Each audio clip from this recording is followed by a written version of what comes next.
صلى الله عليه وسلم: وشر الأمور محدثاتها فإن كل محدثة بدعة وكل بدعة ضلالة والضلالة في النار. أما بعد، فأعوذ بالله السميع العليم من الشيطان الرجيم من همزه ونفخه ونفسه. بسم الله الرحمن الرحيم.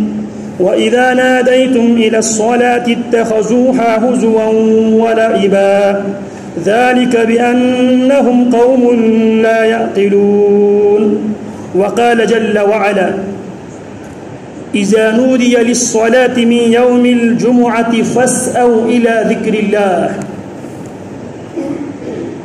قال الإمام البخاري رحمه الله: حدثنا محمد بن غيلان قال حدثنا عبد الرزاق قال أخبرنا جريج قال أخبرني نافع أن ابن عمر كان يقول: كان المسلمون حين قدموا المدينة يجتمعون فيتحينون الصلاة ليس ينادى لها، فتكلموا يوما في ذلك فقال بعضهم: اتخذوا ناقوسا مثل ناقوس النصارى، وقال بعضهم بلبوقا مثل قرن اليهود. فقال عمر: أولا تبعثون رجلا ينادي بالصلاة؟ فقال رسول الله صلى الله عليه وسلم: يا بلال قم فنادي بالصلاة. جناب عمر ابن الخطاب رضی اللہ تعالی عنہ و ارضاہ، ان کی سیرت کے مختلف پہلوؤں پہ گفتگو کرنے کی جسارت کر رہا ہوں۔ جناب عمر رضی اللہ تعالی عنہ کو جن وجوہات کے بنیاد پہ عظمتیں، رفتیں، شان، منزلت اور مقامات ملنے کی جو بنیادی جو وجوہات ہے، ان میں سے چند ایک وجوہات عرض کر چکا ہوں۔ پہلی وجہ اللہ کی توحید، دوسری وجہ پیارے پیغمبر علیہ الصلاۃ والسلام کی سنت کی مکمل اقتداء اور اتباع، تیسری وجہ جناب عمر رضی اللہ تعالی عنہ، قرآن مجید کے ساتھ جناب عمر رضی اللہ تعالی عنہ کا تعلق۔ اسی طرح یہ بھی عرض کر چکا ہوں جناب عمر رضی اللہ تعالی عنہ اور نماز۔ آج ہم ذکر کریں گے جناب عمر رضی اللہ تعالی عنہ اور اذان۔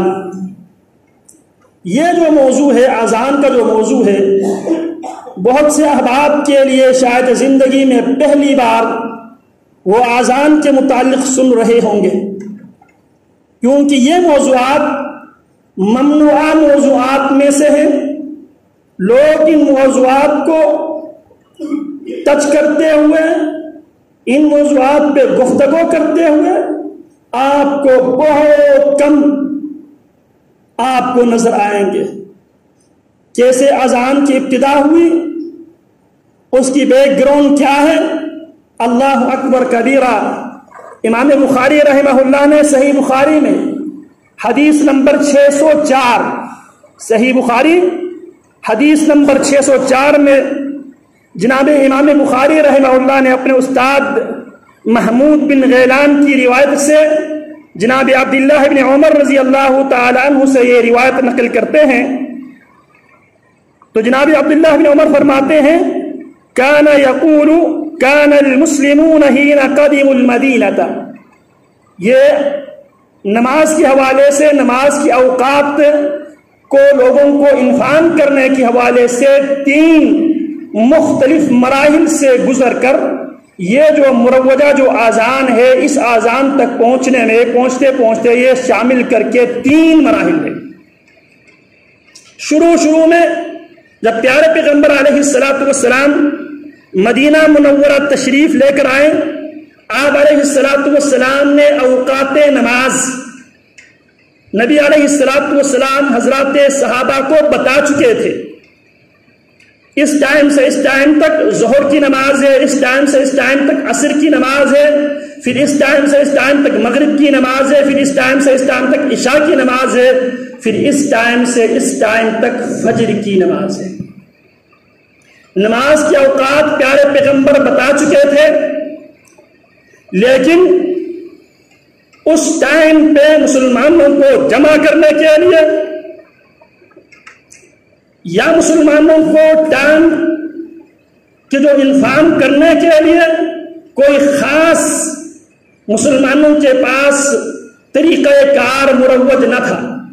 فرماتے ہیں جب پیارے پیغمبر علیہ الصلوۃ والسلام مدینہ منورہ میں پہنچے تو صحابہ کرام کو ٹائم کے بارے میں بتایا گیا تھا، تو بعض وقت سے پہلے بہت جلدی آ جاتے تھے اور بعض لیٹ ہو جاتے تھے نمازوں سے۔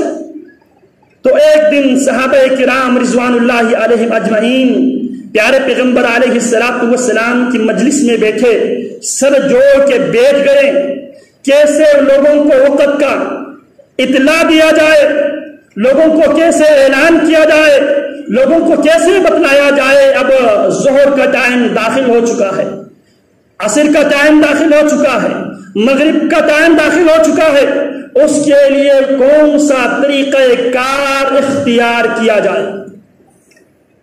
پیارے پیغمبر اور حضرات صحابہ سر جوڑ کے بیٹھے ہیں مدینہ منورہ میں، تو پیارے پیغمبر علیہ الصلوۃ والسلام کو یہ مشورہ دیا گیا، فقال بعضهم اتخذوا ناقوسا مثل ناقوس النصارى، جس طرح نصارہ کے ہاں جو گھنٹی ہے بغل وہ بجاتے ہیں، اسی طرح ہمیں بھی کوئی ایسی گھنٹی بجا کر وقت کا اطلاع دینا چاہیے۔ پیارے پیغمبر علیہ الصلوۃ والسلام نے فرمایا یہ تو ایسا ہی کرتے ہیں، جبکہ عبادات کی معاملات میں یہود و نصارہ کی مخالفت کا حکم دیا گیا ہے، خالف الیہود والنصارى، یہودیوں اور عیسائیوں سے مخالفت کرو، ان کی مخالفت ان کاموں میں جن کاموں میں کو وہ دین سمجھ کر کرتے ہیں۔ ہمارے بدقسمتی یہ ہے لوگ ادھوری بات کر جاتے ہیں اور لوگ سننے والا بہت بڑی پریشانی میں گرفتار ہوتا ہے۔ خالف الیہود والنصارى، یہودیوں اور عیسائیوں کی مخالفت کرو۔ تو ہر چیز میں مخالفت مقصود نہیں ہے، یہاں مخالفت سے مراد جس چیز کو وہ دین سمجھ کے کرتے ہیں اور اس کے بارے میں ہماری شریعت خاموش ہے، اس میں ان کی مخالفت مطلوب ہے۔ ہر معاملے میں ان کی مخالفت مطلوب نہیں ہے۔ کوئی یہ نہ کہے یہودی کھانا کھاتے ہیں لہذا مجھے یہودیوں کی مخالفت کرتے ہوئے کھانا کھانا چھوڑ دینا چاہیے، یہودی پانی پیتے ہیں تو مجھے بھی یہودیوں کی مخالفت کرتے ہوئے کھانا کھانا چھوڑ دینا چاہیے، یہودی کپڑا پہنتے ہیں تو لہذا مجھے ننگے ہو کے پھرنا چاہیے۔ کوئی یہ غلط مفہوم نہ لے۔ خالف الیہود والنصارى، پیارے پیغمبر کے اس حکم سے مراد جس کو یہودی دین سمجھ کر کرتے ہیں اور اس چیز کے حوالے سے، اس عبادت کے حوالے سے اللہ کی شریعت خاموش ہے، تو ان معاملات میں ان کی مخالفت مطلوب ہے۔ تو پیارے پیغمبر علیہ الصلوۃ والسلام کو مشورہ یہ دیا گیا، اللہ کے حبیب نماز کی اوقات بتلانے کے لیے ہمیں ناقوس بغل بجا کر، کوئی گھنٹی نما کوئی چیز بجا کر ہمیں وقت کا اطلاع دینا چاہیے۔ نبی علیہ الصلوۃ والسلام نے اس کو اس لیے ریجیکٹ کیا کیونکہ یہ عیسائیوں کا عمل ہے، ان کا دینی شعار ہے، لہذا یہ ناقابل قبول ہے۔ تو کسی نے کہا وقال بعضهم بل بوقا مثل قرن الیہود، بلکہ ہمیں جو یہودیوں کی طرح جو سور ہے اس کو پھونکنا چاہیے، وہ جو سنگ ہے سنگ کے ذریعے، جو بوق ہے اس کے ذریعے ہمیں بغل ہے بغل بجا کر ہمیں لوگوں کو وقت کا اطلاع دینا چاہیے۔ پہلے ناقوس کا آپشن آیا، پیارے پیغمبر نے ریجیکٹ کیا، رد کر دیا۔ پھر دوسرا آپشن دیا گیا اللہ کے حبیب ہمیں بغل بجا کر لوگوں کو نمازوں کی اوقات کا اطلاع دینا چاہیے۔ آپ نے فرمایا تو یہودی کرتے ہیں۔ اور دوسری روایت میں 603 نمبر کی حدیث میں یہ بھی ہے ذکر النار والناقوس، یہ بعض میں یہ مشورہ دیا اللہ کے حبیب کسی اونچی جگہ پہ جا کے ہمیں آگ جلانا چاہیے، آگ دیکھ کر لوگ نماز کے لیے آئے۔ مختلف لوگوں نے اپنی اوپینین، ذاتی آرا پیش کیے پیارے پیغمبر علیہ السلام سے، کس لیے؟ نماز کی اوقات نماز کی اطلاع دینے کے لیے ہمیں ان وسائل کو اختیار کرنا چاہیے۔ پیارے پیغمبر علیہ السلام نے ناقوس، بغل اور آگ جلانے کو یہ کہہ کے رد کر دیا، ایک تو یہودیت کی مشابہت ہے، دوسری چیز دوسرے میں عیسائیت کی مشابہت ہے، تیسرے آپشن میں مجوسیت کی مشابہت ہے۔ مجوسیت ایک دین ہے، یہودیت ایک دین ہے، عیسائیت ایک دین ہے، لہذا میں نے ان کی مشابہت ہر حال میں اختیار نہیں کرنی ہے۔ پھر جناب عمر رضی اللہ تعالی عنہ، جناب عمر رضی اللہ تعالی عنہ نے رائے دی نبی علیہ السلام سے، اللہ کے حبیب الا تبعثون رجلا ينادي بالصلاة، اللہ کے حبیب جب نماز کا ٹائم ہو جائے ہمیں مارکیٹوں کی طرف ایک بندے کو بھیجنا چاہیے، وہ بندہ لوگوں کو نماز کا اطلاع دے۔ تو پیارے پیغمبر علیہ السلام نے جناب بلال سے کہا، بلال جا کے تو اعلان کر دے۔ اس کے بعد پہلے مرحلے میں لوگ کچھ ٹائم سے پہلے آتے تھے اندازے سے، کچھ ٹائم کے بعد آتے تھے، کچھ پہلے آتے تھے، کچھ لیٹ آتے تھے، ٹائم ان کو بتایا گیا تھا، لیکن اطلاع دینے کا پراپر کوئی طریقہ نہ ہونے کی وجہ سے کوئی بہت جلدی آ جاتے تھے، کوئی بہت تاخیر سے آتے تھے۔ یہ پہلا مرحلہ ہے۔ دوسرا مرحلہ، جناب بلال رضی اللہ تعالی عنہ مدینہ کی گلیوں میں یہ آواز لگاتے تھے، الصلاۃ جامعۃ، الصلاۃ جامعۃ، الصلاۃ جامعۃ۔ لوگوں نماز کا ٹائم ہو گیا ہے، لوگوں نماز کا ٹائم ہو گیا۔ یہ دوسرا مرحلہ ہے، اور اس دوسرے مرحلے جناب رسول اللہ صلی اللہ علیہ وسلم نے جناب عمر ابن الخطاب رضی اللہ تعالی عنہ کے مشورے پہ، ان کے ایڈوائس پہ پیارے پیغمبر نے بلال کو حکم دیا، بلال آج کے بعد سے ہر نماز کے ٹائم پہ تو نے مدینہ کی گلیوں میں یہ آواز لگانا ہے، الصلاۃ جامعہ۔ یہ کچھ عرصہ تک یہ سلسلہ چلتا رہا۔ پہلا مرحلہ لوگ اندازے سے آتے تھے، دوسرا مرحلہ جناب عمر کی ایڈوائس پہ، جناب عمر کے مشورے پہ جناب بلال رضی اللہ تعالی عنہ مدینہ کی گلیوں میں الصلاۃ جامعۃ، الصلاۃ جامعۃ کی آواز لگاتے تھے، لوگ نماز کے لیے آتے تھے۔ اب آتے ہیں تیسرا مرحلہ، تیسرا اور آخری مرحلہ جو قیامت تک کے لیے نبی علیہ السلام نے برقرار رکھا، اور قرآن مجید نے اسی بات کی طرف اشارہ کیا، وَإِذَا نَادَيْتُمْ إِلَى الصَّلَاةِ اتَّخَذُوهَا هُزُوًا وَلَعِبًا ذَلِكَ بِأَنَّهُمْ قَوْمٌ لَا يَعْقِلُونَ۔ سورہ مائدہ آیت نمبر 85 ہے۔ وَإِذَا نَادَيْتُمْ إِلَى الصَّلَاةِ، جب تم نماز کے لیے اذان دیتے ہیں، آواز دیتے ہیں، اطلاع دیتے ہیں، اتَّخَذُوهَا هُزُوًا، یہ اللہ کے دشمن، یہ رسول اللہ کے دشمن، یہ دین اسلام کے دشمن، اتخذوها، اس اذان کو، اس منادی کے ندا کو اتخذوها ہزوا، وہ اس کی مذاق اڑاتے ہیں، ولعبا، اور اسے شغل بناتے ہیں۔ اللہ اکبر کبیرہ۔ پیارے پیغمبر علیہ السلام حنین سے واپس آ رہے تھے، پیارے پیغمبر غزوہ حنین سے واپس آ رہے تھے، ایک وادی میں قیام کیا، وہاں پہ نبی علیہ السلام اور آپ کے صحابہ کرام رضوان اللہ علیہم اجمعین نے جب نماز کا ٹائم ہوا تو نبی علیہ السلام کے منادی نے اذان دیا، پیارے پیغمبر کے منادی نے اس وادی میں اذان دیا۔ جب پیارے پیغمبر کے صحابی نے جب اذان دیا تو اس کے مقابلے میں جو دوسری وادی تھی، اس وادی سے بھی اذان کی آواز آئی۔ یہ کچھ لوگ بکریاں چلا رہے تھے، چرواہا تھے، انہوں نے مسلمانوں کی اذان کی آواز سن کر اس کی کاپی کرتے ہوئے، اس کی نقل کرتے ہوئے مذاق میں انہوں نے بھی ان الفاظ کے ساتھ اذان دینا شروع کر دیا۔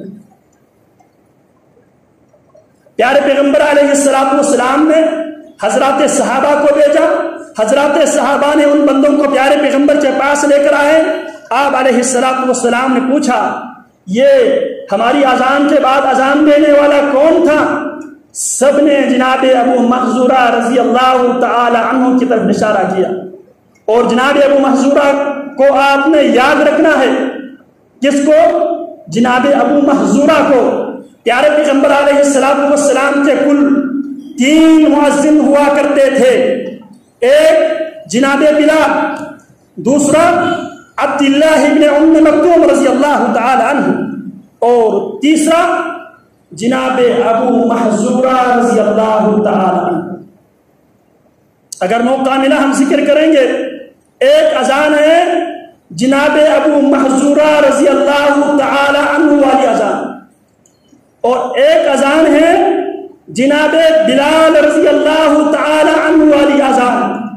آج اگر ہم اپنی مسجد سے جناب ابو محذورہ رضی اللہ تعالی عنہ والی اذان دے دیں تو وہ لوگ بھی اعتراض کرنے کے لیے آئیں گے، جو سال بھر مسجد میں نہیں آتے وہ لوگ بھی اعتراض کرنے کے لیے آئیں گے۔ بنیادی وجہ کیا ہے؟ آج تک ان کو بطور مسئلہ منبر و محراب سے ان پر ڈسکس کیا ہی نہیں گیا، لوگوں کو نہیں ہے۔ ایک جناب ابو محذورہ رضی اللہ تعالی عنہ والی اذان اور ایک بلال رضی اللہ تعالی عنہ والی اذان۔ تو عرض میں یہ کر رہا تھا، جب پیارے پیغمبر واپس آ رہے تھے حنین سے، واپسی پہ کسی جگہ پہ پڑاؤ ڈالا، وہاں پہ اذان دیا گیا۔ اذان کی آواز سن کر اس کے سامنے والی وادی سے کسی نے اس مؤذن کی نقل کرتے ہوئے، کاپی کرتے ہوئے اس نے بھی اذان دینا شروع کر دیا۔ پیارے پیغمبر نے صحابہ کو بھیجا، صحابہ ان کو پیارے پیغمبر کے سامنے لے آتے ہیں۔ پیارے پیغمبر علیہ السلام ان سے پوچھتے ہیں جناب یہ اذان کی آواز کس کی تھی؟ لوگوں نے جناب ابو محذورہ رضی اللہ تعالی عنہ کی طرف اشارہ کیا، انہوں نے تو مذاق میں یہ اذان دیا تھا۔ پیارے پیغمبر علیہ السلام نے جناب ابو محذورہ رضی اللہ تعالی عنہ کے جسم پہ ہاتھ رکھتے ہوئے پیارے پیغمبر علیہ السلام نے جناب ابو محذورہ کے لیے دعا کیا۔ پیارے پیغمبر کی دعا کی برکت سے ابو محذورہ مسلمان ہوا۔ پیارے پیغمبر نے ابو محذورہ کو اذان سکھلایا اور ابو محذورہ کو مکہ مکرمہ میں پیارے پیغمبر نے مؤذن مقرر کیا۔ خیر اس کی ہم بات کریں گے آگے۔ تو عرض میں یہ کر رہا تھا، مسلمانوں کو نمازوں کی اوقات بتلانے کے اعتبار سے 3 مراحل سے گزرے ہیں۔ پہلے مرحلے میں لوگ اندازے سے آتے تھے، کچھ جلدی آتے تھے، کچھ لیٹ آتے تھے۔ ان دونوں صورتوں میں مسلمانوں کا نقصان تھا۔ جلدی آنے کی وجہ سے کاروبار، زراعت، کام کاج متاثر ہوتا تھا۔ لیٹ آنے کی وجہ سے نماز باجماعت ادا نہیں کر سکتے تھے، تکبیر اولیٰ کے ساتھ پہلے ٹائم پہ پہلے پیارے وقت میں اذان نماز نہیں پڑھ سکتے تھے، یہ نقصان ہوتے تھے۔ تو لہذا یہ غور و خوض کیا گیا، وقت کی اطلاع دینے کے لیے ہمیں کون سے وسائل اختیار کرنا چاہیے۔ مختلف لوگوں نے مختلف مشورہ دیا۔ عمر بن الخطاب نے مشورہ دیا، اللہ کے بھی کسی منادی کو، اعلان کرنے والے کو نماز کے اعلان کے لیے آپ بھیجا کرے۔ پیارے پیغمبر نے جناب عمر کے مشورے پر عمل کرتے ہوئے بلال کو حکم دیا، بلال لوگوں میں یہ اعلان کر دے، اور کچھ عرصہ تک جناب بلال رضی اللہ تعالیٰ عنہ الصلاۃ جامعۃ کی صدا بلند کیا کرتے تھے، لوگ نماز کے لیے آیا کرتے تھے۔ تیسرا مرحلہ، عن عبداللہ بن زید بن عبد ربہ رضی اللہ تعالیٰ عنہ، نبی اکرم صلی اللہ علیہ وسلم کے صحابہ کرام میں سے ایک عظیم صحابی ہے جن کا نام یاد رکھے، عبداللہ بن زید بن عبد ربہ۔ نام کیا ہے؟ عبداللہ بن زید بن عبد ربہ۔ یہ خزرجی صحابی ہے، مدینہ کے رہنے والے ہیں۔ یہ عقبہ ثانیہ میں پیارے پیغمبر علیہ السلام سے ملنے والے افراد میں سے ایک ہے۔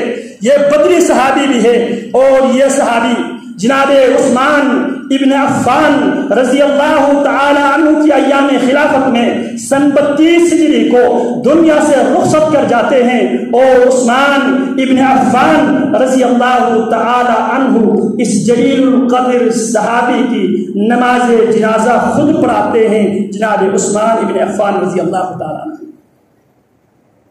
یہ بیان کرتے ہیں جب پیارے پیغمبر علیہ السلام نماز کے اوقات کے اطلاع دینے کے وسائل کے حوالے سے جب پیارے پیغمبر کو پریشان دیکھا، فرماتے ہیں میں فرجعت محموما لحم رسول اللہ صلی اللہ علیہ وسلم، پیارے پیغمبر کی پریشانی دیکھ کر میں بھی پریشانی کے عالم میں اپنے گھر واپس چلا گیا۔ پھر اس کے بعد رات کو خواب میں قال طواف بی من اللیل طائف، رات کو میں نے خواب دیکھا، وانا نائم، اور میں سویا ہوا تھا، اور میں نے طواف بی طائف، کوئی گھومنے والا کوئی پھرنے والا پھرتے ہوئے مجھے نظر آیا، اور میں نیند میں تھا۔ علیہ ثوبان اخضران، اس آدمی کے اوپر 2 کپڑے وہ پہن رکھا تھا، اور 2 گرین 2 سبز کپڑا اس بندے نے پہن رکھا تھا۔ وفی یدہ ناقوس، اس کے ہاتھ میں ایک ناقوس تھا۔ فقلت، میں نے کہا، یحملہ، وہ اس ناقوس کو اٹھا کے پھر رہا تھا۔ فقلت، میں نے اس ناقوس والے اس بندے سے جو خواب میں مجھے نظر آیا تھا، میں نے اسے کہا، یا عبداللہ اتبیع الناقوس، اے اللہ کے بندے کیا آپ اس ناقوس کو بیچے گا؟ میں اس کو خریدنا چاہتا ہوں، میں آپ سے اس ناقوس کو خریدنا چاہتا ہوں، کیا آپ اس ناقوس کو، اس بغل کو کیا آپ مجھے بیچے گا؟ فقال وما تصنع به، خواب میں نے جس آدمی کے ہاتھ میں ناقوس دیکھا اسے میں کہہ رہا ہوں جناب اس کو آپ مجھے بیچ دیں۔ آگے سے وہ مجھ سے سوال کر رہا ہے، وما تصنع به، اس ناقوس سے آپ کیا کرے گا؟ آپ نے کرنا کیا ہے؟ بتاؤ آپ کی پریشانی کیا ہے؟ فرمایا قال قلت ندعو به الى الصلاة، میں نے اس آدمی سے کہا میں اس ناقوس کے ذریعے لوگوں کو نماز کے لیے بلاؤں گا۔ یہ خواب ذکر ہو رہا ہے کس کا؟ پیغمبر کے صحابی عبداللہ ابن زید ابن عبد ربہ رضی اللہ تعالی عنہ، جو انصاری خزرجی صحابی ہے۔ قال، وہ بندہ جو خواب میں نظر آیا تھا وہ آگے سے کہنے لگا، افلا ادلک علی خیر من ذلک، ناقوس کے ذریعے لوگوں کو نماز کے لیے بلانے کا ارادہ رکھنے والا انسان، کیا میں تمہیں اس سے بہتر چیز کی طرف رہنمائی نہ کرو؟ عبداللہ ابن زید ابن عبد ربہ سے خواب میں جس آدمی کو دیکھ رہا ہے وہ آدمی آگے سے کیا کہہ رہا ہے، کیا میں تمہیں اس سے بہتر فارمولہ نہ بتلاؤں؟ فقلت بلا، میں نے کہا کیوں نہیں، اگر آپ کے پاس اس سے بہتر فارمولہ ہے، آپ کے پاس اس سے بہتر کوئی طریقہ ہے تو پلیز آپ مجھے بتلائیے۔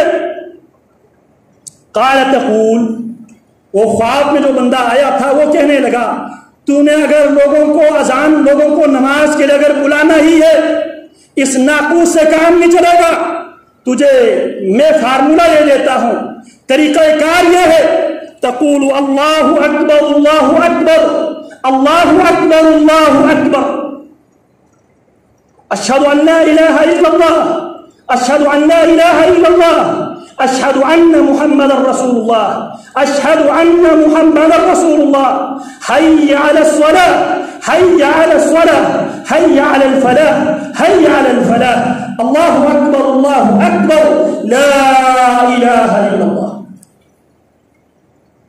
خواب میں پیغمبر کے صحابی عبداللہ ابن زید ابن عبد ربہ کو خواب میں ایک آدمی نے یہ طریقہ بتلایا، اگر آپ نے لوگوں کو نماز کے لیے بلانا ہے ناقوس بجانے کے بجائے آپ ان کلمات کے ساتھ اونچی آواز میں آپ ہر نماز کے ٹائم پہ یہ ان کلمات کو بلند آواز میں آپ کہا کرو، اس طرح آپ لوگوں کو نماز کے لیے بلایا کرو۔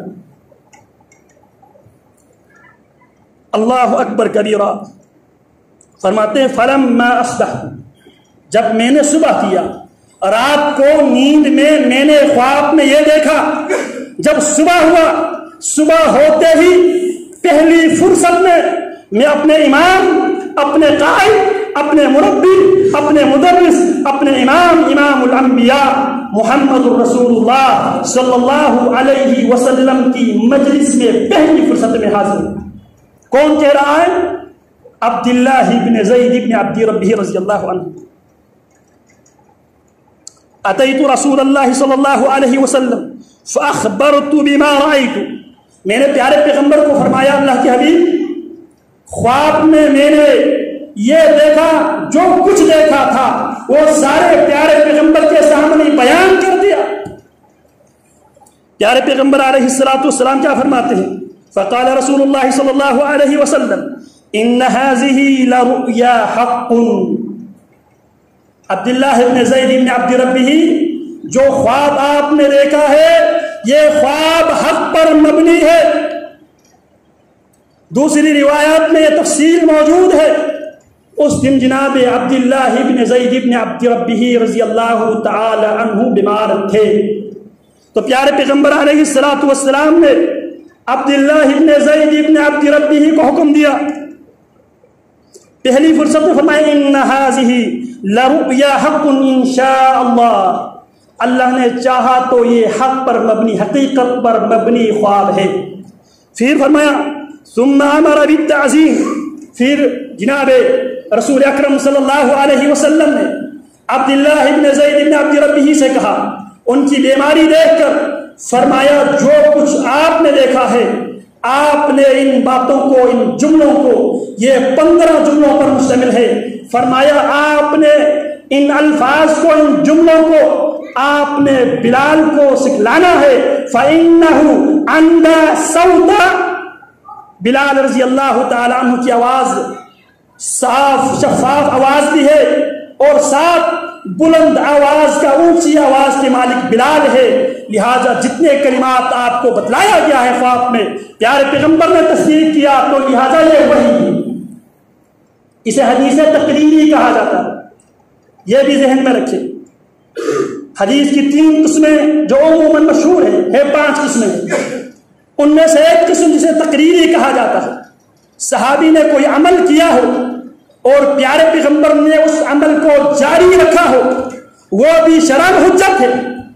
یہاں پہ پیارے پیغمبر نے صحابی کی خواب کی تصدیق بھی کیا اور اس عمل کو جاری بھی رکھا، فرمایا جاؤ جا کے بلال کو یہ سارے کلمات سکھلاؤ۔ اب بلال رضی اللہ تعالی عنہ جناب عبداللہ ابن زید ابن عبد ربہ سے اذان سیکھنے کے بعد بلال اذان دینے لگتے ہیں، اللہ اکبر اللہ اکبر اشہد ان لا الہ الا اللہ۔ یہ اذان کی آواز سنتے ہی جناب عمر ابن الخطاب رضی اللہ تعالیٰ عنہ گھر سے بھاگتے ہوئے مسجد میں آتے ہیں، یجر رداءہ، اتنی جلدی میں تھے جناب عمر رضی اللہ تعالیٰ عنہ۔ یہ بھی عمر کی سیرت ہے، سیرت کی یہ بھی پہلو ہے، یجر رداءہ، جناب عمر جلدی کی وجہ سے اپنی چادر گھسیٹتے ہوئے مسجد میں، باوجود اس کے جناب عمر رضی اللہ تعالیٰ عنہ زندگی کی آخری لمحات میں تھے۔ ایک آدمی، ایک نوجوان آیا، جناب عمر رضی اللہ تعالیٰ عنہ کو دلاسا دینے کی کوشش کی، فلما ولا، جب وہ نوجوان جانے لگا، امیر عمر رضی اللہ عنہ نے دیکھا اس نوجوان کا کپڑا ٹخنے سے نیچے تھا۔ امیر عمر نے اس نوجوان کو بلایا، ارفع ادارک فإنه انقى لثوبك وعقى لربك۔ موت اور زندگی کی کشمکش میں جناب عمر رضی اللہ تعالیٰ عنہ نے کیا فرمایا اس نوجوان کو جس نے امیر عمر کو دلاسا دے کر جب جانے لگا، امیر عمر رضی اللہ عنہ نے اس نوجوان کو بلایا اور فرمایا ارفع ازارک، اپنے کپڑے کو اوپر کیا کرو، فإنه انقى لثوبك، کپڑے اوپر کرنے سے تیرا کپڑا بچ جائے گا، وعقى لربك، اور تیرے رب کے نزدیک متقی تقوی لوگوں کی علامت ہے۔ یہاں پہ امیر عمر خود یہ اذان کی آواز سنتے ہی جلدی جلدی میں آئے، یجر ثیابہ یجر ازارہ، اپنی چادر گھسیٹتے ہوئے اور پیارے پیغمبر سے فرمانے لگے اللہ کے حبیب یہ جو اذان میں نے بلال سے آج سنا ہے اللہ کے حبیب یہ مجھے بھی خواب میں نظر آیا. تو یہ اذان یہ جناب عبداللہ بن زید بن عبد ربہ رضی اللہ تعالیٰ عنہ اور جناب عمر ابن الخطاب رضی اللہ تعالی عنہما کو خواب میں دکھلایا گیا. اور پیارے پیغمبر علیہ السلام نے اس اذان کو برقرار رکھا اور جناب بلال رضی اللہ تعالیٰ عنہ کو اذان دینے کا حکم دیا. اور تمام صحابہ میں سے پیارے پیغمبر نے جناب بلال رضی اللہ تعالیٰ عنہ کو اس کام کے لیے چوز کرنے کا انتخاب کرنے کا بنیادی مقصد یہ تھا کیونکہ اس کے 3 علماء نے توجیہ بیان کیے ہیں. پہلی وجہ جناب پیارے پیغمبر کی حدیث کے اندر وضاحت موجود ہے. ایک بلال خوش اللحان ہے. دوسری بات بلال رضی اللہ تعالیٰ عنہ کی آواز بہت اونچی آواز کی جناب بلال مالک تھے. اور تیسری وجہ اس دن جناب عبداللہ ابن زید ابن عبد ربہ جس کو خواب میں بتلایا گیا تھا وہ خود بیمار تھا. اور تیسری وجہ جناب بلال رضی اللہ تعالیٰ عنہ اسلام لانے کے بعد ہجرت سے پہلے مکہ کی گلیوں میں اس لیے گھسیٹا گیا کیونکہ بلال کی زبان پہ احد احد اللہ اکبر احد کی صدائیں جناب بلال رضی اللہ تعالیٰ عنہ کی زبان سے مکہ کی گلیوں میں بلند ہوا کرتی تھی. لہٰذا پیارے پیغمبر نے فرمایا آج اللہ اکبر اللہ کی کبریائی کو بیان کرنے کا اگر کسی کو حق ہے تو میرے بلال کو ہے رضی اللہ تعالیٰ عنہ. اور یاد رکھ لینا یہ جو اذان ہے یہ اذان ایک حلف ہے. پیارے پیغمبر نے کیا فرمایا اذا سمعتم المؤذن جب مؤذن کو اذان دیتے ہوئے تم سنو تو تمہاری ذمہ داری کیا ہے فقولوا مثل ما يقول اسی طرح کہو جس طرح مؤذن کہتا ہے. صرف حی علی الصلاۃ حی علی الفلاح پہ یہاں پہ اس کے ساتھ حی علی الصلاۃ اور حی علی الفلاح کے جگہ پہ لا حول ولا قوت الا باللہ. باقی اسی طرح جس طرح مؤذن کہتا ہے تم نے بھی اسی کو ریپیٹ کرنا ہے. دنیائی معاملات میں اگر آپ کوئی حلف لینے کے بعد اس حلف کی خلاف ورزی کرے اس عہد کی خلاف ورزی کرنے کی صورت میں ہمارے ملک کی قانون کیا ہے. یہ چند سال پہلے ایک سابقہ حکمران کے اوپر آپ کے ملک میں آرٹیکل 6 کے تحت غداری کا مقدمہ چلایا گیا تھا. وجہ کیا تھی اس نے اپنی آئینی حلف کی خلاف ورزی کی ہے لہذا اس کے خلاف غداری کا مقدمہ چلایا جائے. لیکن مسلمانوں یہ جو حلف ڈیلی بیس پہ مؤذن حلف لیتا ہے ہم حلف دیتے ہیں اور روزانہ کی بیس پہ ہم اس حلف کی خلاف ورزی وائلیشن کرتا ہے. ہماری اوپر کس آرٹیکل کی تحت ہماری ٹرائل ہونا چاہیے.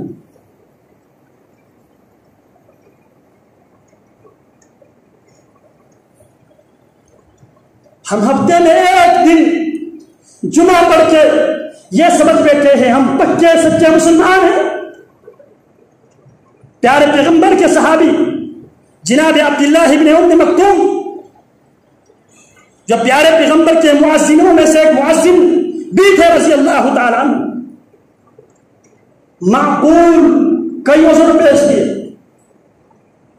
ایک تو اللہ کے نبی انی ضریع البصر اللہ کے حبیب میں نابینا آدمی ہے. دوسری بات وَلَيْسَ لِي قَائِدٌ يَقُودُنِي میرے گھر میں ایسے کوئی فرد نہیں ہے جو میرے ہاتھ تھام کر مجھے مسجد تک لے جائے. تیسری بات اللہ کے حبیب میرے گھر اور مسجد کے درمیان بہت سے درخت جنگلات بھی ہے. چوتھی بات اللہ کے حبیب مدینے کے اندر مختلف قسم کے موذی جانور بھی ہے.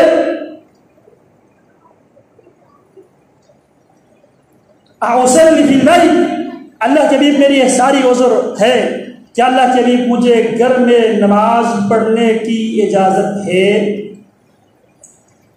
اللہ کے نبی سے اجازت مانگنے آئے ایک نابینا صحابی،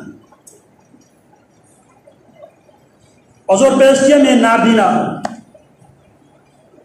دوسری بات، گھر سے مجھے مسجد تک لانے والا کوئی فرق میرے گھر میں موجود نہیں۔ تیسری بات، میرے گھر اور مسجد کے درمیان درختیں بھی ہے، جڑی اور یہ جھاڑ وغیرہ بھی ہے، اور مدینہ کے اندر مختلف قسم کی موذی جانور بھی ہے۔ اللہ کے حبیب کیا مجھے گھر میں نماز پڑھنے کی اجازت ہے؟ پہلی فرصت میں پیارے پیغمبر نے اس صحابی کے عذر دیکھ کر اس کو اجازت دے دی۔ فلما ولى، جب یہ شخص پیارے پیغمبر سے رخصت لے کر جانے لگا، پیارے پیغمبر نے اسے بلایا، اتسمع النداء، کیا فرمایا؟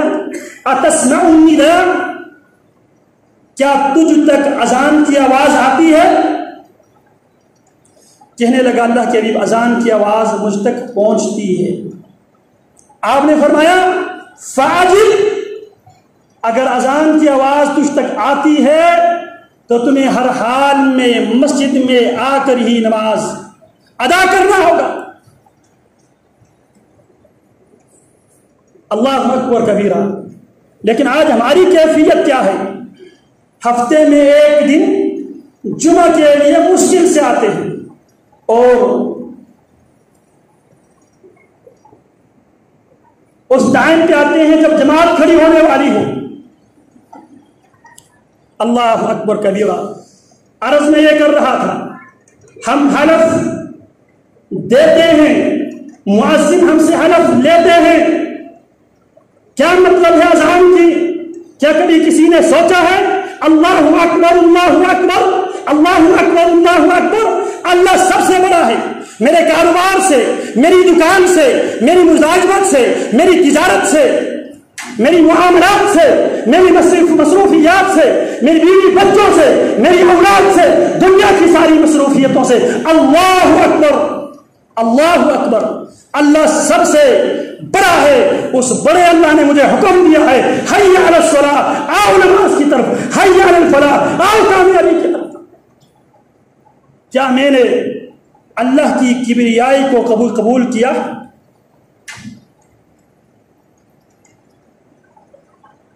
کیا میں نے کبھی روزانہ جب سے میں پیدا ہوا ہوں 50 سال 60 سال 70 سال 30 سال 40 سال کے میں ہو چکا ہوں، جب میں پیدا ہوا ہوں میرے کان میں اذان دیا گیا تھا، مجھے یہ بتلایا گیا تھا بیٹا اللہ اکبر اللہ اکبر، اللہ سب سے بڑا ہے، تیرے باپ سے، تیری ماں سے، دنیا کی ساری چیزوں سے اللہ سب سے بڑا ہے۔ جب اس بڑے اللہ کا حکم آ جائے تو اللہ اکبر، اللہ کی کبریائی کو ماننا۔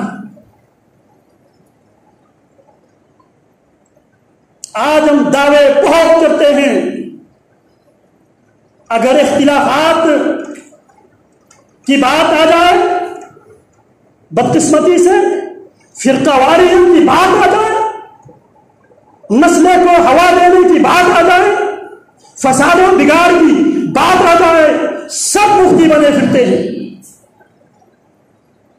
لیکن جب اللہ کی کبریائی کو قبول کرنے کی باری آتی ہے، ہم اللہ کی کبریائی کو قبول کرنے کے لیے تیار نہیں ہوتے۔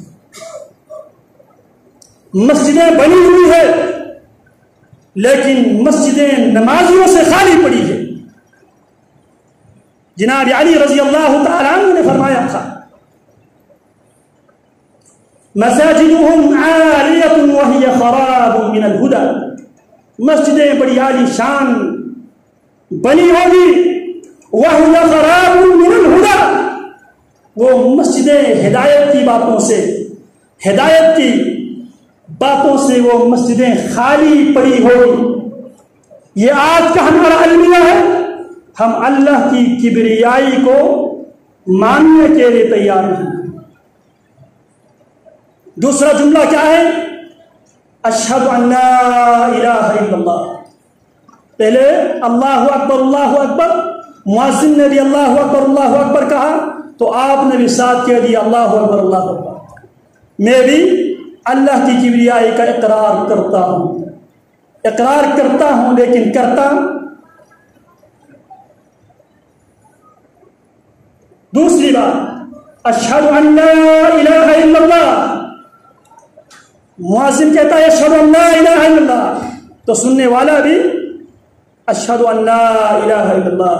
میں اس بات کی گواہی دیتا ہوں کہ اللہ کے علاوہ کوئی خالق، مالک، رازق، مشکل کشا، حاجت روا، بگڑی بنانے والا کوئی نہیں ہے۔ میرا خالق میرا اللہ ہے، میرا مالک میرا اللہ ہے، مجھے پیدا میرا رب نے کیا ہے، تو لہذا مجھے جس رب نے پیدا کیا ہے اس رب کی عبادت پہلی فرصت میں ادا کرنی چاہیے۔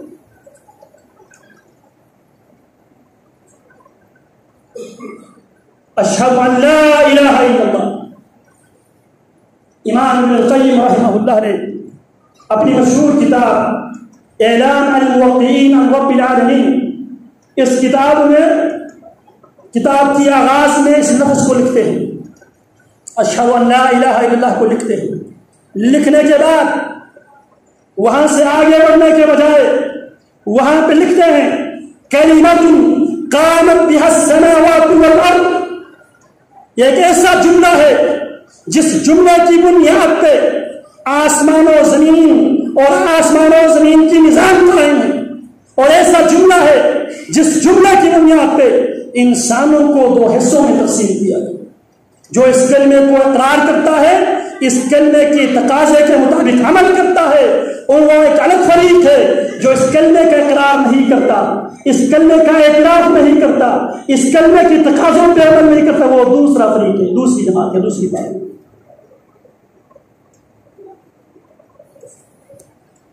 اور یہ وہ کلمہ ہے جس کلمے کی بنیاد پہ اللہ رب العالمین نے جنت اور جہنم کو تخلیق کیا۔ یہ ایک ایسا کلمہ ہے جس کلمے کی بنیاد پہ ہمیشہ اہل حق نے اپنی تلواروں کو نیاموں سے نکال کر اسی تلوار کو چلا، اور وہ کلمہ ہے مفتاح دار السلام، یہ جنت کی چابی ہے۔ ومن كان آخر كلامه لا الہ الا اللہ دخل الجنہ، جو اس کلمے کو زبان سے ادا کرے، دل سے تصدیق کرے اور جوارح سے عمل کرے، صرف اذان کی جواب دینے پر بات نہیں بنے گی۔ اسی لیے امام بخاری رحمہ اللہ نے 1000 سے زائد اساتذہ سے احادیث نقل کیے، لیکن اس کتاب صحیح البخاری کے اندر صرف ان اساتذہ کے احادیث کو درج کیا جو عمل کو ایمان میں شامل سمجھتے تھے۔ 1000 سے زائد اساتذہ سے علم حدیث لیا، حدیث کا علم لیا، لیکن صرف ان اساتذہ کی حدیث کو اس صحیح البخاری میں جمع کیا، نقل کیا جو عمل کو ایمان کا حصہ سمجھتے تھے، اور باقاعدہ صحیح بخاری نے عنوان باندھا عمل ایمان کا حصہ ہے، عمل ایمان کا حصہ ہے۔ اقرار باللسان، ایمان کیا ہے؟ زبان سے اقرار ہو، اشہد ان لا الہ الا اللہ۔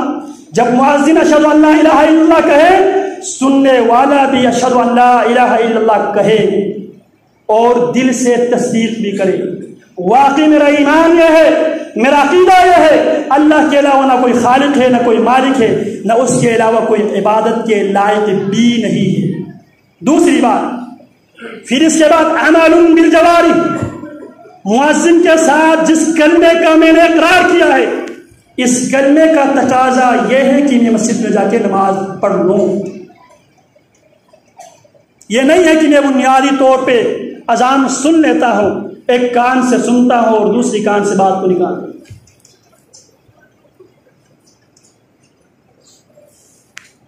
تو بات یہ ہو رہی تھی جناب امیر عمر رضی اللہ تعالی عنہ کی سیرت کی مختلف پہلوؤں پہ بات ہو رہی تھی، تو آج کے خطبے میں یہ بیان کرنے کی کوشش کی گئی ہے۔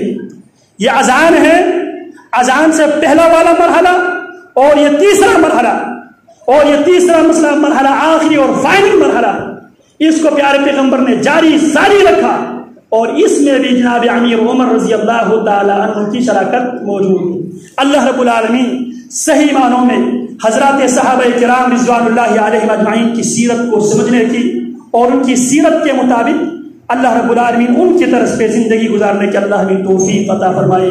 وآخر دعوانا الحمد للہ رب العالمین۔